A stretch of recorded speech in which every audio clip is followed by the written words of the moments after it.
कसैको तपाईले घरमा देख्नु भएको होला, बाबु रक्सी खाएर जाँड खाएर अनि वेश्यावृत्ति गरेर अनेक थोक नराम्रा काम गरेर हिँड्छन्, 1 रुपैयाँ पैसा जोड्न सक्दैनन्। त्यो बेला छोरो पनि मेरो बाबु पनि यस्तै छ, म पनि जाँड खाएर हिँड्छु भने के हुन्छ होला?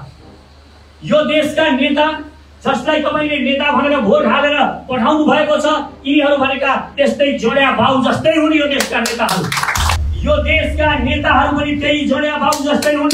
यिनीहरूले सारा यो देशका 85 लाख युवाहरूलाई नोकर बनाएर विदेशमा लगेर थन्क्याएका छन् र यहाँ यिनीहरू गाडी किनेर हिँडेका छन् पैसाले। त्यो रेमिट्यान्स जुन हाम्रा गरिब नागरिकहरूले विदेशमा लगेर उनीहरूले बेचेर नागरिकहरूलाई देश निकाला गरेर आफ्ना देशका छोराछोरीहरूलाई देश निकाला गरेर यिनीहरूले त्यो पैसा ल्याएर रेमिटेन्स ल्याएर त्यो पैसाले गाडी किनेर यहाँ आएका छन्। सर्प पाल्न भनेर एउटा झरना खनाल भन्ने एउटा मान्छेले भूपू प्रधानमन्त्री पनि हुन् क्यारे तिनले 72 करोड लिएछन्। 17 करोड त्योभन्दा अगाडि नै जो गाउँपालिकाबाट लिइसकेका रहेछन्। त्यसमा 10 करोड यिनीहरूले गाडी किनेर सिकेका छन्। सर्प एउटा आएको छैन, 72 करोड सकिसके। यस्ता गोमन सर्पलाई सर्प पाल्न दिएर हुन्छ? 85 लाख मानिसहरू जो विदेशमा बस्नु भएको छ, उहाँहरूलाई परिवारसँग बसेर खान मन थिएन होला? थियो। परिवारसँग बसेर हाँस्दै जस्तो हुन्छ त्यसरी खान मन थियो, तर खान पाउनु भएन, किनभने यिनीहरूले हामीलाई देश निकाला गरेका। तपाईलाई बोल्न आउँदैन, तपाईलाई डर लाग्छ, तर तपाईभित्र भावना छ, तपाईभित्र यो देशप्रतिको चिन्ता छ। यो देशप्रतिको जुन चिन्ताले तपाईलाई सताएको छ, त्यो आवाज दिन तपाईले सकिरहनु भएको छैन। त्यो भित्रको आगो निकाल्न आएका हौ हामी। तपाईको आगोले यो देशमा डढेलो लाग्नुपर्छ र त्यो डढेलो क्रान्तिको डढेलो, त्यो विचारको डढेलो यो देशमा एकपल्ट हामीले लगाउनुपर्छ र यो देशलाई हामीले चाहेको जस्तो देश हामीले बनाउनुपर्छ। यिनीहरूले गरेको काम, यिनीहरूले 70 वर्षमा गरेको काम सचेत नेपालीले 7 वर्षमा गरेर देखाएन भने मलाई झुन्ड्याए हुन्छ। मैले बारम्बार भनेको छु, असफल मानिस भनेको को हो? असफल मानिस भनेको जसले काम गर्दा गर्दै छोड्यो, त्यो मात्र असफल हुन्छ। जसले अगाडि बढाउन सकेन, त्यो मात्र असफल हुन्छ। तपाईँ छोड्ने नाम भने एउटा पनि यस्तो गौरव लाग्दो चिज यो नेपालमा तपाईले देख्नु भएको छ? प्रकृतिले दिएको कुरा गरेको छैन। बुद्ध र सगरमाथाका कुरा छोड्दिनुस्, हाम्रा कोशी र कर्णालीका कुरा छोड्नुस्, हाम्रा वनपाखाहरूका कुरा छोड्नुस्। यिनीहरूले निर्माण गरेको, यो देशका नेताहरूले निर्माण गरेको कुनै एउटा चिज छ जुन तपाईलाई गौरव लागेर कुनै विदेशी साथी आउँदा ल हेर मेरो देशले निर्माण गरेको भन्न सक्ने केही चिज छ यो देशमा? तपाईले देख्नुहुन्छ, भन्न सक्नुहुन्छ? केही पनि छैन। कांग्रेस, कम्युनिस्ट र राजावादीहरूले बर्बाद पारेको देश हो यो कुरा कहिल्यै नबिर्सिनुहोस्। र यो बिर्सिनु भयो भने तपाईहरूले हामीलाई गिज्याउन मन लाग्छ, हामी सानो छौं भनेर हेप्न मन लाग्छ सचेत नेपालीलाई। तर सचेत नेपाली एउटा शक्ति हो, यो देशको युवाहरूको आवाज बोल्छ। त्यसकारण यो आवाजलाई हामी जोड्ने छौं, पुनः आकांक्षामा पुर्याउने छौं र म विश्वास दिलाउँछु एक दिन भन्नाले अब 2 वर्ष पछाडि यो देशमा सचेत नेपालीको सरकार बन्छ। त्यसकारण यो पार्टी नागरिकले बचाउने पार्टी हो, नागरिकले बनाउने पार्टी हो, यो देशका नागरिकहरूको पार्टी हो, यो देशका जनताको 3 करोड नेपालीहरूको आफ्नो पार्टी हो। किनभने योभन्दा अगाडिका मानिसहरूले गरेनन्। तपाईँ पौडिन डर लाग्छ, पानीदेखि डर लाग्छ भने पानीमा पस्नुस्। जेदेखि डर लाग्छ त्यसको सामना गर्नुस्। कोहीसँग कुस्ती खेल्न डर लाग्छ, कोहीसँग बलियो मान्छे छ भनेर तपाईलाई भिड्न डर लाग्छ, कोहीसँग भिड्न जानुस्। तपाईँ भिड्नुस्। तपाईँ जे काम पनि आफू भिडेर गर्नुहुन्छ भने कुनै पनि काम त्यो डर तपाईँको 4 चोटि भिडिसकेपछि डर लाग्छ। नभिडिन्जेल हो डर, नगरिन्जेल हो डर। तपाईँले छोड्नु भयो, अलिकति अब्स्ट्याकल आउने बित्तिकै, बाधा आउने बित्तिकै तपाईँ कुनै कामबाट छोडेर भाग्नु भयो भने तपाईँ असफल हो। जो काममा लडेर गरिरहन्छ, जो सङ्घर्ष गरिरहन्छ, लडेपछि फेरि उठेर सङ्घर्ष गर्छ, फेरि अगाडि बढ्छ भने त्यो एक दिन शिखरमा पुग्छ। हामी पार्टी बनाउन मात्र आएका होइनौँ, हामी राजनीति गर्न आएका होइनौँ, हामी गोपाल जस्ताहरूलाई बोल्ने बनाउन आएका हौँ, यो देशका युवाहरूलाई बोल्ने बनाउन आएका हौँ, यो देशको सत्तालाई प्रश्न सोध्न सक्ने र तिमीले के गरिरहेका छौ, यो 70 वर्षमा के गर्यौ भनेर प्रश्न सोध्न सक्ने बनाउन आएका हौँ। सचेत नेपाली जिन्दाबाद, जिन्दाबाद। सचेत नेपाली जिन्दाबाद, जिन्दाबाद, जिन्दाबाद। इंडियन सेना काला पानी छोड़, काला पानी छोड़, काला पानी छोड़। इंडियन सेना काला पानी छोड़, काला पानी छोड़, काला पानी छोड़। आज हामी 1 लाख मेम्बरबाट स्टार्ट भएको पार्टी हो। यसलाई हजुरले सानो नराख्नुस् र केही दिन मात्रै उसलाई भाँच्नुस्। हामी यो देशलाई यस्ता लिन्डुपे दलाल र भ्रष्टाचार नेताहरूलाई जसले यो देशलाई करप्ट गरेका छन्, यो देशलाई उनीहरूले मुठीमा राख्ने कोसिस गरिरहेका छन्। म भन्ने गर्दछु, आज जति मोज मस्ती गरिरहेका छन् गर्न दिनुहोस्। यिनीहरूले आज महल बनाउँछन्, बनाउन दिउँ। यिनीहरूले गाडी घोडा कारहरू किन्छन्, किन दिउँ। भोलि यस्तो दिन पनि आउनेछ, सचेत नेपाली पार्टीले 1 वर्षभित्रमा यिनीहरूलाई नाङ्गे झार भएर सडकमा निकालेन भनेदेखि यसको ग्यारेन्टी म दिन चाहन्छु। म यो माइक्रोफोन आज हाम्रो राष्ट्रिय संयोजक, राष्ट्रिय अध्यक्ष पुण्य प्रसाद बसाइज्यूलाई दिँदै र उहाँको कार्यक्रमबाट यो कार्यक्रम हाम्रो गोपालजीलाई नै समापन गर्ने घोषणा गर्दै आज यो माइक्रोफोन उहाँलाई दिन चाहन्छु। एउटा जोरदार तालीले हाम्रो राष्ट्रिय अध्यक्षलाई सम्मान गर्नुहुन्छ।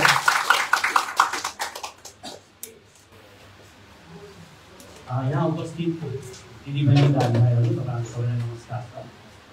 संसारभरिबाट प्रत्यक्ष प्रसारण हेरिरहनु भएको मेरो पेजबाट प्रत्यक्ष प्रसारण हेरिरहनुभएका संसारभरिका सचेत नेपाली नागरिकहरू र नेपालीहरू जो जहाँ बसेर दुःख गरिराख्नु भएको छ, यो दशैँमा आफ्नो परिवारसँग भेट्न पाउनु भएको छैन, भेट्ने चाहना छ तर हामीलाई छुट्याइएको छ आफ्नो परिवारबाट, यहाँ सबैलाई मेरो नमस्कार छ, सम्झना छ।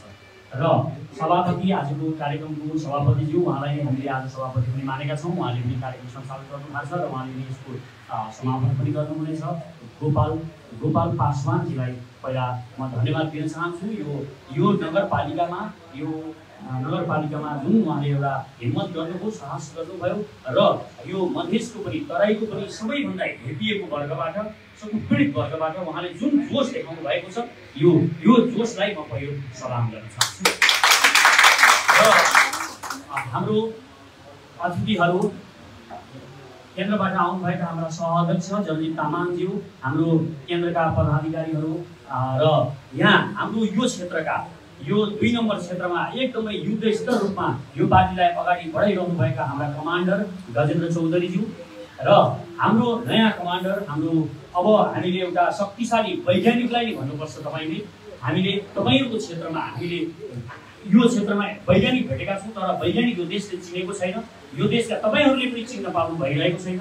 तर यहाँ तपाईँहरूको ठाउँमा एक वैज्ञानिक पनि हुनुहुन्छ जसलाई मैले वैज्ञानिक भन्ने गरेको छु यो देशको। र हाम्रो पार्टीमा अब उहाँ एकदम सक्रिय रूपमा रहनुहुन्छ। ज्ञानो बस्नेतज्यूलाई म एकचोटि उठिदिनको लागि कृपया हार्दिक अनुरोध गर्छु।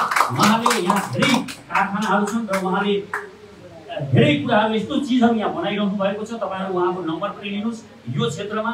र हामीले चाहेको जस्तो यो सत्ता निर्माण गर्न सक्छौँ त्यो बेला हामी यस्ता वैज्ञानिकहरूलाई खोजी निकाल्छौँ। हामी अहिले नै खोजिरहेका छौँ, हामी जोडिरहेका छौँ र त्यो हामी भोलि पनि गर्छौँ भन्ने मलाई विश्वास छ। र उहाँको नम्बर लिएर तपाईँहरूले सम्पर्क गरेर उहाँले तपाईँहरूलाई धान रोपेर 1 बिघामा 107 देखि 150 मनसम्म धान कसरी फलाउन सकिन्छ र कसरी साना उद्योगहरू तपाईँ कसरी गर्न सक्नुहुन्छ त्यो उहाँले तपाईँलाई सिकाउनुहुन्छ। त्यो ट्रेनिङ सेन्टर पनि हामी चाँडै यहाँ बनाउँदैछौँ पूर्वमा।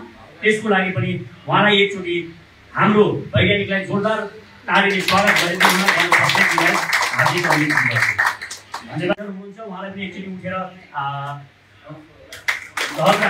केशव गहतराजी हाम्रो यहीँको हुनुहुन्छ र उहाँले अब हाम्रो यहाँको नेतृत्वमा ठुलो भूमिका निभाउनुहुन्छ भन्ने मलाई विश्वास पनि छ। अहिले हामीले देख्यौँ गोपालजी बोल्ने बेलामा केही अफकाउनु भयो। हामीलाई के लाग्यो, हो गिज्याउन मन लाग्यो होला कतिजनालाई, बोलेन यसले बोल्न सकेन भनेर हाँसो उडाउन पनि मन लाग्यो होला। तर यही आवाज हो, एक दिन म तपाईँहरूलाई बताउन चाहन्छु, यही गोपालजीको आज अकमकाएको आवाजले यो देश हल्लाउने छ।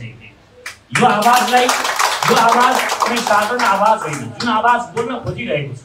म पनि पहिलो पटक यही पिके क्याम्पसमा, विराटनगरको पिके क्याम्पसमा यसरी नै उहाँको जसरी बोल्न भनेर गएको थिएँ। म मञ्चमा यसरी बोल्न भनेर उठा 2 मिनटसम्म म बोल्न सकेको थिइनँ। उहाँ त कहीँ पनि अड्किनु भएन, बिस्तारै आफ्ना कुराहरू भन्दै जानुभयो। त्यसकारण पहिलो पटक जसलाई डर लाग्दैन त्यसले छलाङ हान्न पनि सक्दैन।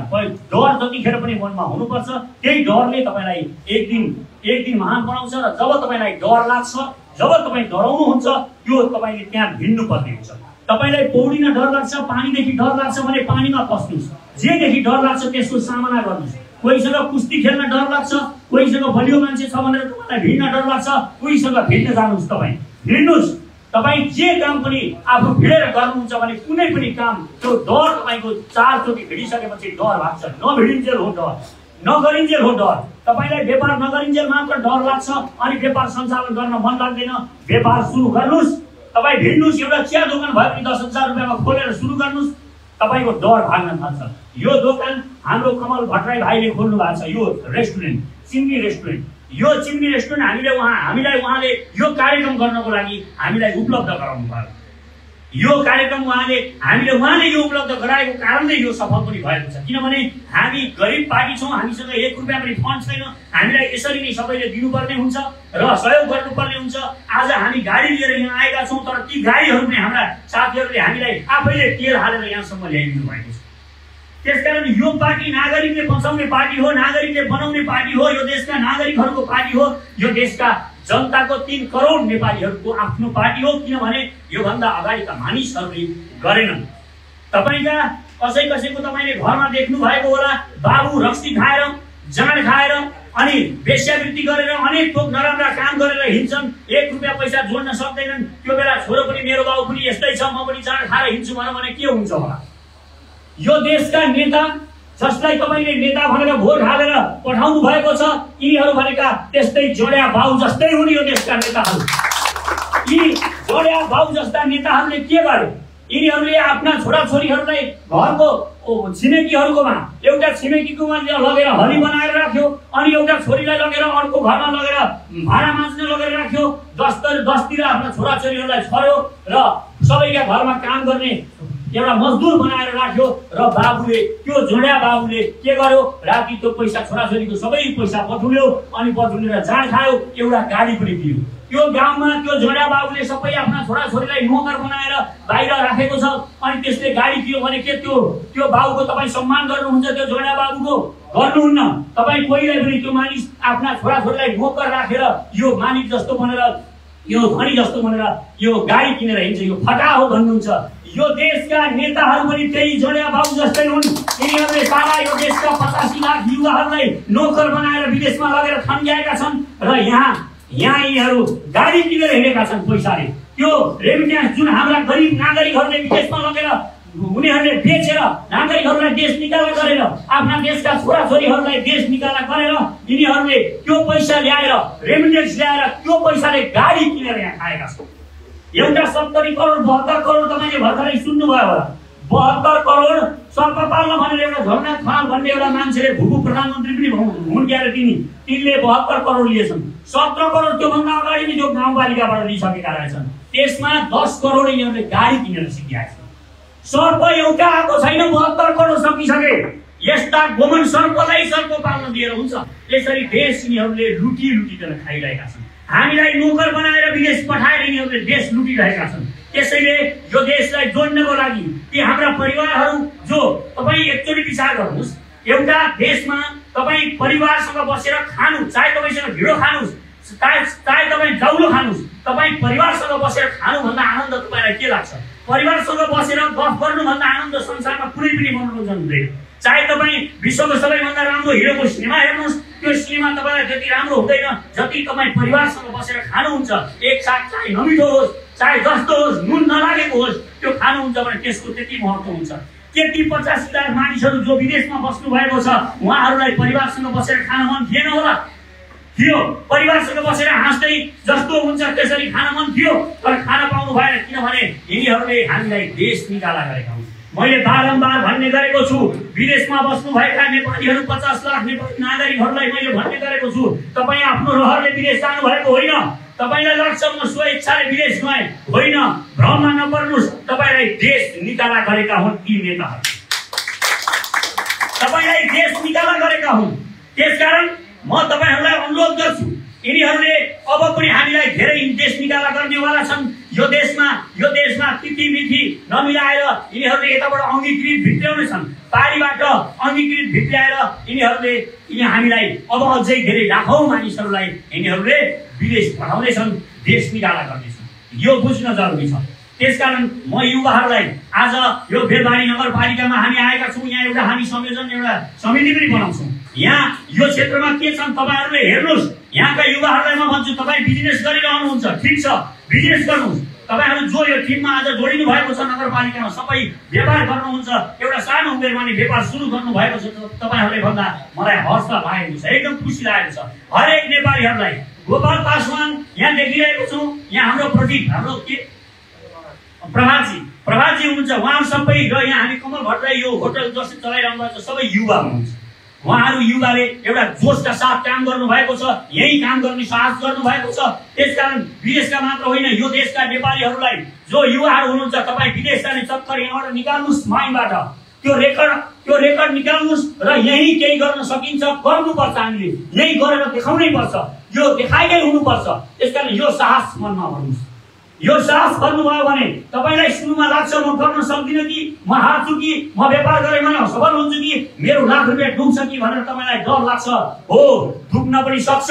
तर तपाई जब विश्वास लिएर अगाडि बढ्नुहुन्छ काम गरिरहनुहुन्छ त्यो बेलासम्म तपाई काम गर्नुहुन्छ जुन बेलासम्म तपाई वास्तवमै व्यापारी बन्नुहुन्न तब डुब्दै तपाईले छोड्नु भयो अलिकति अब्स्ट्याकल आउने बित्तिकै बाधा आउने बित्तिकै तपाई कुनै कामबाट छोडेर भाग्नु भयो भने तपाई असफल हो जो काममा लडेर गरिरहन्छ जो संघर्ष गरिरहन्छ लडेपछि फेरि उठेर संघर्ष गर्छ फेरि अगाडि बढ्छ भने त्यो एक दिन शिखरमा पुग्छ शिखरमा पुग्ने सम्भावना रहन्छ त्यसकारण मेरो अनुरोध छ यो देशका युवाहरुलाई हामी पार्टी बनाउन मात्र आएका होइनौ हामी राजनीति गर्न आएका होइनौ हामी गोपाल जस्ताहरुलाई बोल्ने बनाउन आएका हौ यो देशका युवाहरुलाई बोल्ने बनाउन आएका हौ यो देशको सत्तालाई प्रश्न सोध्न सक्ने र तिमीले के गरिरहेका छौ यो 70 वर्षमा के गर्यौ भनेर प्रश्न सोध्न सक्ने बनाउन आएका हौ यो देशका युवाहरुलाई जगाउन आएका हौ त्यसकारण म हरेक युवाहरुलाई यहाँका युवाहरुलाई मात्र भन्दिन यो देशका सारा युवाहरुलाई संसारभरिका युवाहरुलाई म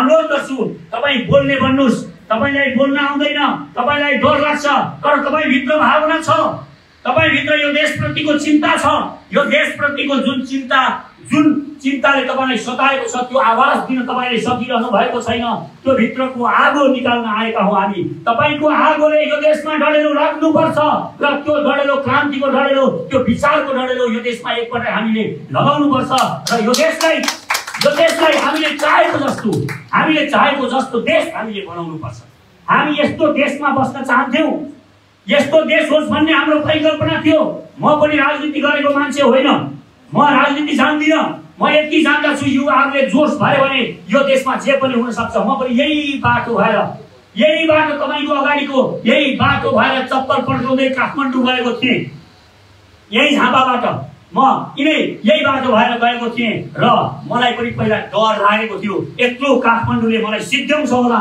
मलाई मिल्छ होला जस्तो लागेको थियो म 1 सयदेखि 200 रुपैयाँको कोठामा बसेर मैले त्यहाँ पढेँ र मैले केही पत्रकारिता सुरु गरेँ किताब छापे किताब लेखेँ र आज मेरा तिनै किताबहरू नागरिकहरूले किनिदिनु भयो विश्वास दिनुभयो र मैले अरू उद्योगहरू गरेँ दुनिया उद्योग गरेर म 10औं करोडको मालिक म हुन सक्छु भने तपाई अहिले चिया दोकान गर्नुहुन्छ एउटा सानो होटल गर्न सक्नुहुन्छ तपाई गर्न सक्नुहुन्छ यहाँ 400-500 जनालाई रोजगारी दिनु भएको छ उहाँ पनि कुनै दिन चप्पल पड्काउँदै विदेश जानु भएको थियो इन्डियामा गएर काम गर्नु भएको थियो र विदेशमा गएर काम गर्नु भयो तर उहाँको हृदयमा आगो बल्यो यो देशमै केही गरेर देखाउँछु भन्ने र त्यो आगो यहाँ सल्काउन आउनु भएको छ र म विश्वास दिलाउँछु हामी यो देशमा एउटा नयाँ आगो नयाँ विचार सल्काएर छोड्छौं यो देश बनाएर छोड्छौं हामी बनाउन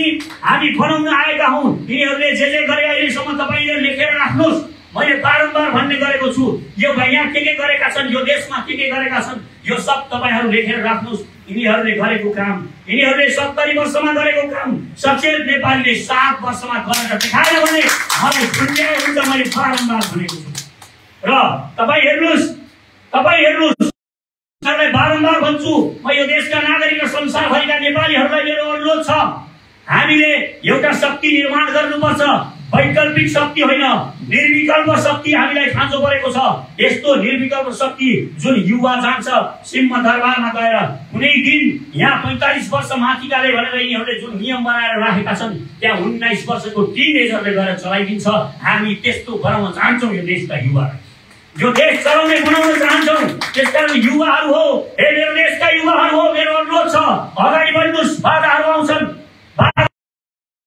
अगाडि बढ्नुस् उठ्नुस् र फेरि अगाडि बढ्नुस् बढेको बढै गर्नुस् रोकिने नाम नलिनुस् हामी एक दिन सफल हुन्छौँ, सफल भएर देखाउन सक्छौँ। अर्काले बनाएको बाटो मैले भन्ने गरेको छु जतिसुकै राम्रो होस्, त्यसले गन्तव्यमा पुगाएन भने त्यो बाटो हिँडेर के काम? तपाईँको आफ्नै होस् कि दसैँको होस्, आफूले बनाएको बाटो, आफूले खनेको बाटो चाहे साँगुरो छ, अहिले सचेत नेपाली अहिले साँगुरो छ, तर यो बाटोले तपाईँलाई गन्तव्य दिन्छ, लक्ष्यमा पुर्याउँछ, यो देशमा समृद्धि ल्याउँछ र अन्तिममा हामीले भनेको जस्तो समतावादी समाज हामी निर्माण गर्छौँ र यहाँ न कोही गरिब हुन्छ, गरिब भए पनि खुसी भएर खाना पाउने, लाउन पाउने, बस्ने साना सुविधाहरू राज्यले गर्ने व्यवस्था हामी मिलाउँछौँ। हामीले 8 कुराहरूमा सधैँ जोड गरेका छौँ। शिक्षा, स्वास्थ्य, सुरक्षा, शान्ति र अरू विविध यस्ता 8 कुराहरूमा हामीले जोड गरेका छौँ, जसलाई ती 8 आधारभूत आवश्यकताहरू राज्यले पुरा गर्नुपर्छ।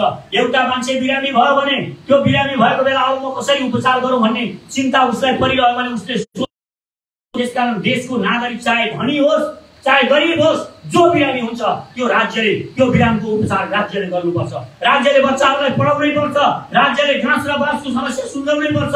हरेक घाँस बाँस कपासको समस्या राज्यले सुल्झाउने हो। त्यति गरेपछि मान्छे उन्मुक्त हुन्छ, ऊ सोच्न सक्छ, विचार गर्न सक्छ र अलिकति पैसा बनाउन सक्छ। विचार गरेपछि अनि ज्ञान सरले जस्तो हाम्रो एउटा उद्योग निर्माण गर्न सक्छ र वैज्ञानिकता उसको माइन्डमा आउँछ र उसले आफू मात्र होइन त्यसलाई गन्तव्यमा पुर्याउनको लागि लागेकै गर्नुहुन्छ। जे काम गर्नुहुन्छ त्यसैले तपाईँलाई सफल बनाउँछ। तपाईँ आज जुत्ता बेच्नुहुन्छ, होटल चलाउनुहुन्छ, भोलि तपाईँ त्यही जुत्ताका फ्याक्ट्री खोल्ने हुनुहुन्छ। त्यसकारण यो सपना बनाउनुहोस्। र असफल मानिस भनेको को हो? असफल मानिस भनेको जसले काम गर्दा गर्दै छोड्यो त्यो मात्र असफल हुन्छ। जसले अगाडि बढाउन सकेन त्यो मात्र असफल हुन्छ। तपाईँ छोड्ने नाम नलिनुहोस्, त्यसलाई लक्ष्यमा नपुर्याइन्जेल नछोड्नुहोस्, तपाईँ सफल हुनुहुन्छ। किनभने हरेक सफलता कोही पनि मानिस भिआइपी जन्मेको हुँदैन। मेरी आमाले जन्माउँदाखेरि भिआइपी जन्मेको थिएँ होला र, अनि यहाँ गोपाल पासवान जन्मिँदाखेरि भिआइपी जन्मिनु भएको थिएन होला र। हामी जब आमाको गर्भबाट जो पनि जन्मिन्छ हरेक आमाको गर्भ भिआइपी हो। जति संसारमा मानिसहरू जन्मेका छन् ती सबै भिआइपी हुन्। तर यहाँको सत्ताले जुन सत्ता छ यो सत्ताले हामीलाई नियतवश हामीलाई माथि उठ्न दिएको छैन। त्यसकारण हामीलाई लागेको छ म गर्न सक्दिनँ, म असफल भएँ भन्ने हामीलाई लागेको छ। होइन, तपाईँ हरेक भित्र, तपाईँ हरेक सुन हो, तपाईँ एउटा सुन तपाईँले लाउनु भएको छ औँलामा, त्यो सुन हरायो, कतै रक्षणमा पर्यो। 1 वर्ष 2 वर्षसम्म त्यो कतै रक्षणमा परिरह्यो। 2 वर्ष तपाईँले भेट्नुभयो, त्यो सुनको भाउ कति हुन्छ? 2 वर्ष रक्षणमा परेकोले त्यो सुनको भाउ के पहिला फलामको जस्तो हुन्छ कि सुनकै हुन्छ? भन्नुहोस्, सुनकै हुन्छ नि, सुनकै हुन्छ। किनभने त्यो सुन हो। सुन चाहे जहाँको होस्, अमेरिकाको होस्, नेपालको होस्, चाहे अस्ट्रेलियाको होस्, चाहे झापाको होस्, चाहे यहाँ बेलबारीको होस्, जहाँसुकै होस्, सुन हुन्छ। त्यसकारण हरेक मान्छे सुन हो, हरेक मान्छे हिरा हो र उसले आफ्नो मूल्य मात्र पहिचान गर्नुपर्छ। र युवाहरूलाई म भन्न चाहन्छु, तपाईँभित्र जुन शक्ति छ, जुन ऊर्जा छ, त्यसलाई त्यत्तिकै खेर जान नदिनुहोस्। राज्यले गरेन होइन, अब राज्यलाई गर्न सक्ने बनाउने हामीले हो। त्यसकारण युवाहरूलाई म जोडिनको लागि अनुरोध गर्छु, सचेत नेपाली पार्टीमा जोडिनुहोस्। अब अर्को विकल्प छैन। यदि हामी अहिले जोडिएनौँ भने वास्तवमा हामी भोलिका दिनमा यो देश त रहँदैन, यिनीहरूले बेचेर खानेछन्। यो देश अघि हामी कुरा गर्दै आउँदाखेरि विश्वको तेस्रो भ्रष्ट मुलुक भइसकेको रहेछ। विश्वको सबैभन्दा तेस्रो भ्रष्ट मुलुक। तर के पनि रहेछ भने यो देश विश्वको सबैभन्दा तेस्रो श्रमजीवी मुलुक होइन। ज्ञान सर, हामीले त्यही भनेका थियौँ अघि आउँदाखेरि कुरा भयो, रेकर्डमा त्यो रहेछ। विश्वको सबैभन्दा श्रम गर्ने तेस्रो मुलुकमा नेपाल पर्दो रहेछ। विश्वको सबैभन्दा श्रम गर्ने तेस्रो मुलुक यस्तो कङ्गाल, यो के भएर बनेको? यो हामीले श्रम नगरेर भनेर हामीलाई बेवकुफ बनाइरहेका छन् यहाँका नेताहरूले। त्यो रेकर्डिङ झिकेर फ्याक्नुहोस्। हामी विश्वको सबैभन्दा तेस्रो श्रमिक देश रहेछौँ भने यो देश किन बनेन? अब यो प्रश्न गर्ने बेला आएको छ। किनभने हामीले गलत नेतृत्व पायौँ, गलत पार्टीहरू, गलत नेताहरू र यी पुराना दल, पुराना पार्टी, पुराना यी जति पनि छन् यिनीहरूबाट यो देश बन्नेवाला छैन। एउटा नयाँ शक्ति निर्माण गर्नुपर्छ। यो शक्ति युवाहरूको शक्ति हुनुपर्छ। यही युवा शक्ति सिंहदरबार चलाउँछ, यही युवा शक्तिले बेलबारी चलाउँछ, यही युवा शक्तिले प्रदेशहरू चलाउँछन् र यो देश बन्छ। युवाहरूले यो जोस आफूमा भर्नुहोस्, हिम्मत गर्नुहोस्। हामी गर्न सक्छौँ। We can do everything. संसारका कुनै पनि मानिसले गरेको काम नेपाली जातिले गर्न सक्छ। हामी गरेर देखाउन सक्छौँ। हामी विश्वको तेस्रो श्रमजीवी हौँ, श्रमिक देश हौँ भने हामी यो देशलाई वास्तवमै विश्वको तेस्रो धनी देशले किन बनाउन सकेका छैन? यो प्रश्न गर्न जरुरी छ यहाँका नेताहरूलाई। त्यसकारण यिनीहरूलाई विश्वास गरेर यो देश छोड्ने होइन, अब भोट हालेर हामीले देश छोड्ने होइन। राजनीति के काम, म राजनीति गर्दिनँ भनेर तपाईँहरू चुपचाप लागेर बस्ने होइन। राजनीतिमा आउने हो, राजनीतिमा सक्रिय भएर उपस्थिति जनाएर यहाँका हरेक काममा हामी एक्टिभिटी देखाउने हो र हामी यो देशलाई वास्तवमा हामीले चाहेको जस्तो देश निर्माण गर्न सक्छौँ। यो मलाई विश्वास छ र यो विश्वास तपाईँ पनि छातीमा राख्नुहोस्, यो माइन्डमा राख्नुहोस्। अरूका गलत रेकर्डिङहरू नबजाउनुहोस्, आफूलाई कमजोर नखानुहोस्। म सक्दिनँ होला, म गर्न सक्दिनँ कि भन्ने सोच माइन्डमा कहिल्यै पनि नलिनुहोस्। तपाईँ जे सोच्न सक्छ एउटा मानिसले, म बारम्बार भन्ने गरेको छु, एउटा मानिसले जे सोच्न सक्छ त्यो गर्न सक्छ। मानिसले जे कल्पना गर्न सक्छ त्यो बनाउन सक्छ। मानिसले हवाई जहाज कुनै बेला त्यो राइट दाजुभाइले दुईटा केटाले साइकल बनाउने केटाले कुनै दिन हवाई जहाजको म बनाउँछु र आकाशमा उडाउँछु भन्दा परिकल्पना गर्दाखेरि त्यहाँ को हाँसी? संसार मात्र हाँसेन। हेर्नुहोस्, तपाईँले घरको तल के बनिरहेको हुन्छ तपाईँलाई थाहा छैन।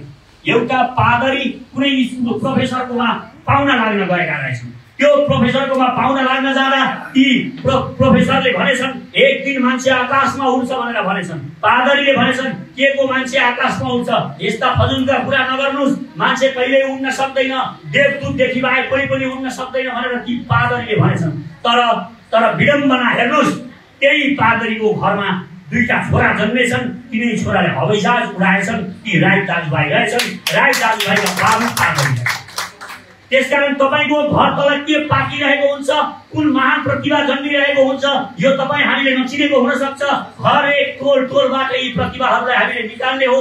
सचेत नेपालीको यो चाहना हो। त्यसकारण बोल्नुहोस्, आवाज दिनुहोस्, आवाज दिने प्रयास गर्नुहोस्। जुन गलत देख्नुहुन्छ यसको बारेमा बोल्नुहोस् र यहाँका नेता, यहाँका दल, जुन पुराना पार्टीहरू छन्, तपाईँ हामीलाई भ्रममा राखेर यो देश घुम्नमा राखिरहेका छन्, यिनीहरूलाई हामीले जबसुकै बेला प्रश्न सोधौँ र यिनीहरूलाई भनौँ अब तिमीहरूलाई भोट हामीले केका लागि दिने, तिमीहरूलाई किन सत्ता दिने, तिमीहरूले 70 वर्षमा के गर्यौ बुझाए। एउटा पनि यस्तो गौरव लाग्दो चिज यो नेपालमा तपाईँले देख्नु भएको छ? प्रकृतिले दिएको कुरा गरेको छैन। बुद्ध र सगरमाथाका कुरा छोडिदिनुहोस्, हाम्रा कोशी र कर्णालीका कुरा छोड्नुहोस्, हाम्रा वनपाखाहरूका कुरा छोड्नुहोस्। यिनीहरूले निर्माण गरेको, यो देशका नेताहरूले निर्माण गरेको कुनै एउटा चिज छ जुन तपाईँलाई गौरव लागेर कुनै विदेशी साथी आउँदा ल हेर मेरो देशले निर्माण गरेको भन्न सक्ने केही चिज छ यो देशमा? तपाईँले देख्नुहुन्छ, भन्न सक्नुहुन्छ? केही पनि छैन। यही पनि सिमसार छ यो क्षेत्रमा। यो सिमसारलाई विश्वको एउटा पर्यटकीय स्थल बनाउन सकिन्छ यही बेलबारीको। तर हामीले त्यतापट्टि ध्यानै दिँदैनौँ। हामी विदेशमा अर्काका साना 200 फिटका 2000 मिटरका डाँडाहरूलाई हामी महान डाँडा भनेर हिँडिरहेका हुन्छौँ। तिनीहरूमा उनीहरूले संसारभरिका पर्यटक भित्राइरहेका हुन्छन्। यहाँ 29,000 फिटका हिमालयहरू लडिरहेका छन्। हामीले यहाँ पर्यटक नपाएर ध्वस्त छ देशको पर्यटक। त्यसकारण यो देश बनाउने हो भने युवाहरूले अब यहाँका नेताहरूलाई यो प्रश्न सोध्ने हिम्मत गर्नुहोस्, यो प्रश्न सोध्ने साहस गर्नुहोस् र यिनीहरूलाई तपाईँले बारम्बार सोध्नुहोस् तेरो पार्टीले के गर्यो 70 वर्षमा, तेरो पार्टीले के गर्यो 70 वर्षमा? यो क्वेसन बारम्बार सोध्नुहोस्। अब पनि कांग्रेस र कम्युनिस्ट तपाईँको घरमा घुस्यो भने यो देश बिगार्नमा तपाईँको पनि हात हुन्छ। यो देशमा कांग्रेस, कम्युनिस्ट र राजावादीहरूले बर्बाद पारेको देश हो यो कुरा कहिल्यै नबिर्सिनुहोस्। र यो बिर्सिनु भयो भने तपाईहरूले हामीलाई गिज्याउन मन लाग्छ, हामी सानो छौं भनेर हेप्न मन लाग्छ सचेत नेपालीलाई। तर सचेत नेपाली एउटा शक्ति हो। यो देशको युवाहरूको आवाज बोल्छ। त्यसकारण यो आवाजलाई हामी जोड्ने छौं, पुनः आकाशमा पुर्याउने छौं र म विश्वास दिलाउँछु एक दिन भन्नाले अब 2 वर्ष पछाडि यो देशमा सचेत नेपालीको सरकार बन्छ। सचेत नेपालीले सरकार बनाउँछ म तपाईहरुलाई विश्वास दिलाउँछु र 2 वर्ष पछाडि जब यसको सरकार बन्छ 5 वर्षमा हेर्नुस् सचेत नेपालीले के चमत्कार गर्छ यो देशमा। तपाई हेर्नुस् कसरी भ्रष्टहरु थुनिन्छन्, कसरी भ्रष्टहरुलाई कोर्रा लाग्छ अनि कसरी माफिया र देशद्रोहीहरुलाई हामी जेलमा पनि यतिले खुवाउनेवाला छैनौं। यिनीहरुलाई हामी जेलमा ढुङ्गा फुटाउन लाउने छौं। ढुङ्गा फुटाउने ठाउँमा हाम्रा विभिन्न उद्योगहरु जहाँ हामीले निर्माण गर्छौं त्यहाँ यिनीहरुलाई ढुङ्गा फुटाउन लिएर जाने छौं र विश्वास दिलाउन चाहन्छु यिनीहरुले 50 वर्ष 7 वर्षमा 70 वर्षमा गरेको 7 वर्षमा हामीलाई 5 वर्षको जनमत भयो भने 50 वर्षमा यिनीहरूले गरेको काम 5 वर्षमा गरेर देखाउन सक्छौं। म यो विश्वास तपाईलाई दिलाउन चाहन्छु। त्यही किसिमको डिजाइनिङ गर्दैछौं। हामी सरकारमा जाने गरी डिजाइनिङ गर्दैछौं। त्यसकारण एकपटक म नेपालका नागरिकहरूलाई र विश्वका नेपालीहरूलाई अनुरोध गर्छु, एकपटक अब सचेत नेपालीलाई विश्वास गरेर हेर्ने बेला आएको छ। एकपटक सत्यलाई विश्वास गरेर हेर्ने बेला आएको छ। एकपटक यो देशलाई जोड्ने बेला आएको छ। एकपटक अब तराई पहाड तराई हिमाल हामी जात जातिको रूपमा जुन विभाजित गर्न खोजिएको छ, जाति जनजाति भनेर, बाहुन क्षेत्री भनेर, दलित र ब्राह्मण भनेर हामीलाई विभाजित गरेर यिनीहरू फेरि यो देशको शासन सत्ता सम्हाल्न खोजिरहेका छन्। म विश्वास दिलाउँछु यिनीहरूलाई, यिनीहरूको यो षड्यन्त्र हामी पूरा हुन दिनेवाला छैनौं। सचेत नेपालीले यो देश जोड्छ। म तपाईहरूलाई विश्वास दिलाउँछु र म बिदा हुन पनि चाहन्छु। हवस्, नमस्कार।